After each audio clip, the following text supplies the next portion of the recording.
Here we are at part 22 of my video walkthrough for Suikoden. We have just entered Quilon Temple. So we head over here and talk to this guy, give him the flower seeds. His name is Zen, and he will then join our party.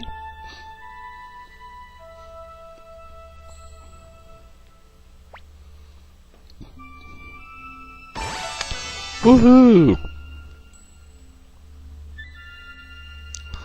Then we just need to head into Quilon Temple here. Let's go ahead and skip that guy for the moment and head to the back part. Up here we have a man named Morgan. He is blind, but he is an excellent martial artist. And he will join our party upon talking to him.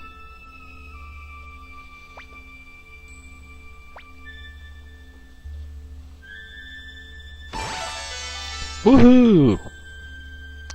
Then we need to go down and talk to the guy in the middle. His name is Fukian. I think it is. And he will open up the temple for us and then join us. We are now in the Cave of the Past. This is a fairly long dungeon, got lots of treasures, lots of random fights. If you have level 11 weapons, you should be able to kill most of the enemies in here like insanely easy. You'll get a bunch of experience in here and a bunch of money. So it's a very good dungeon. Wandering around here. Alright, our first chest. Ooh, a Crimson Cape. It's plus 21 defense. It's the best defensive accessory in the game. Here's an example of a fight in here. 3 clay dolls. The first few fights I get in here, I like to use the level 3 power of the Soul Eater, the spell Hell, to just kind of wipe out the battles. This will help us build experience really fast so that when we run out of instant death spells, we should be strong enough just to fight the stuff.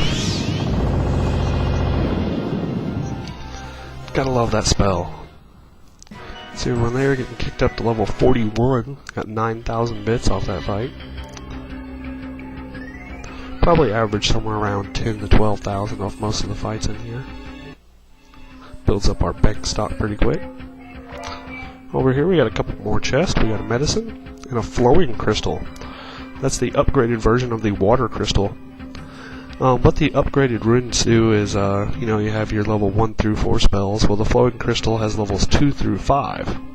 So, equipping on somebody, we lose drops of kindness, but we gain a whole bunch of AoE healing, which becomes more important at this point anyway.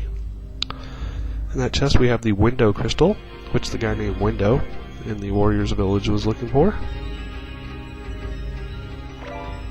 This chest here we got some headgear.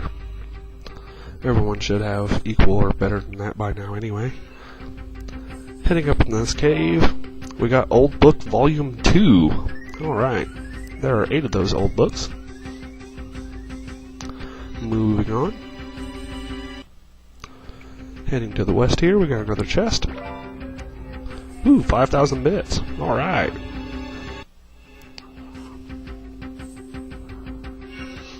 Heading up here, we got another chest with an escape talisman. Guess that's so we can get out of here if we need it. Head down the stairs and head south. Keep working our way around here. Remember that point, there's a character we can recruit in this cave later, but we can't right now. So I head up to the northeast here and go into this cave. Got another chest with the War Scroll. There was a guy in the Quilon Temple that was looking for it, so we can bring that back to him when we get out of here. Keep moving along.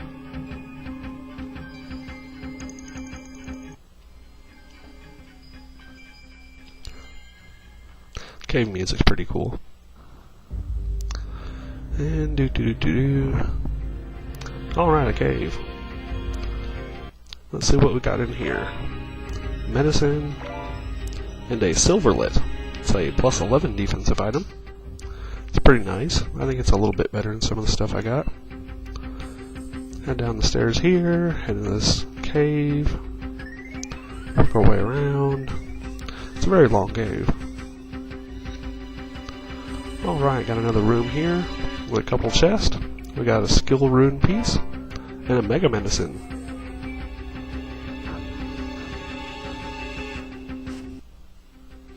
I never use any of the stat up pieces on anybody. I don't know why, I just save them. Anyway, moving along. Do-to-do.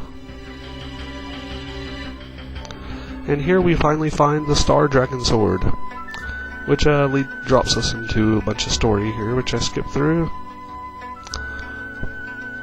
And after we get free roam of our party here, head around the outside of this village area. We'll find a boar crystal.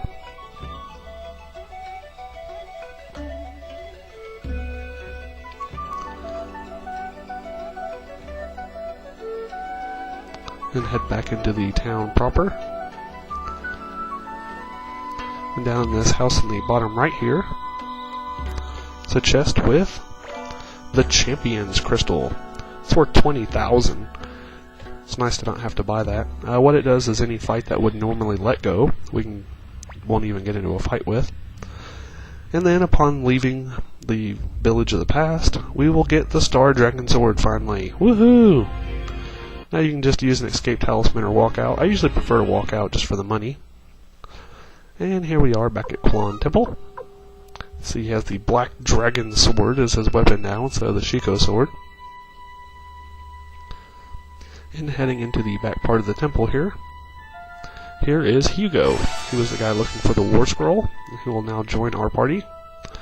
He's the librarian. If we talk to him at the castle, he'll let us view any of those old books that we have given him. Alright. And don't forget to search that bookshelf there and find Old Book Volume 3. Now we got a few more recruits to gather before we head to go fight Necklord the Vampire. If we head over to the Fortress of Garin, there's a lady over here named Quincy the Hunter. She will only join us if we have a certain number of stars. I don't remember how many it is, but I know you can get her at this point. Heading over the town of Tien, if you remember the martial arts master over here, who said we were 11 levels too short. Well, we're now above level 40, so he should join our party. He has the double beat rune. It's his special talent thing.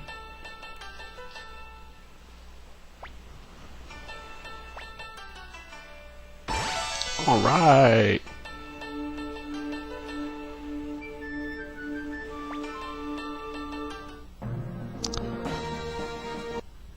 Then we need to teleport over to the village of the elves and walk up to the Kobold village here. And now we can recruit Ruby, since Kirkus is level 40.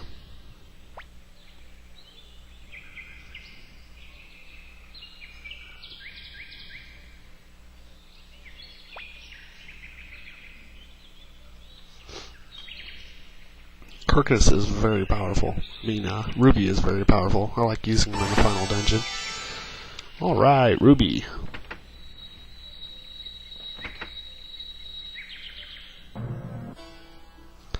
Then heading back to the Warriors Village here. Let's go ahead and get Window before we forget about it.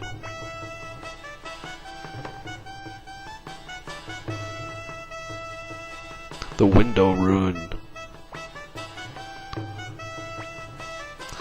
This guy will let us change our screen color and our screen border and things like that. He's pretty cool.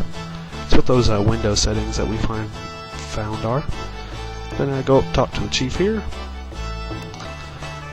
And they will leave to go assault Necklord's castle.